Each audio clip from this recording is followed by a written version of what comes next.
જામનગરમાં મહેસૂલ વિભાગના સેલમેન્ટ કમિશનર દ્વારા આકસ્મિક સંજોગો સામે જિલ્લા વહીવટીતંત્રની તૈયારીઓની સમીક્ષા કરાઈ હતી। જામનગરમાં આવેલા સેનાની ત્રણેય પાંખને જરૂર જણાય તો મદદરૂપ થવા સરકાર અને સ્થાનિક તંત્ર સંપૂર્ણ સજ્જ છે। સેનાના ઉચ્ચ અધિકારીઓ સાથે ચર્ચા કરી હતી।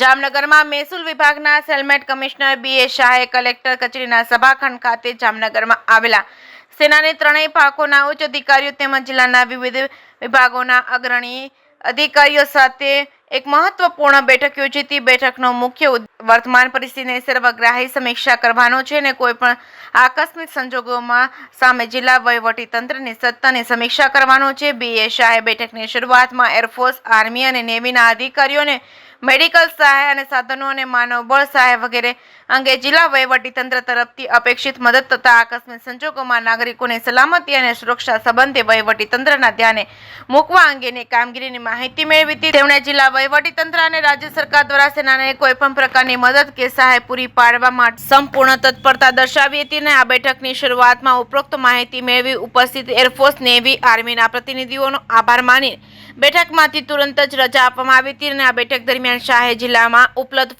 ફાઇટર સહિતના સંસાધનો, હોસ્પિટલમાં દવાઓ, બેડ, સ્ટાફ તેમજ તબીબી સાધનોની પૂરતી વ્યવસ્થા અંગે માહિતી મેળવી હતી। તેમણે કોઈપણ પરિસ્થિતિમાં વીજ પુરવઠો જળવાઈ રહે તે માટે તૈયારીઓ દર્શાવી હતી। જિલ્લાના માર્ગો પરિવહન માટે ખુલ્લા રહે તેને સુનિશ્ચિત કરવા માટેની કામગીરીની પરિસ્થિતિ વધુ વણસે નહીં તે માટે લેવામાં આવેલા પગલાંની સમીક્ષા કરવામાં આવી હતી।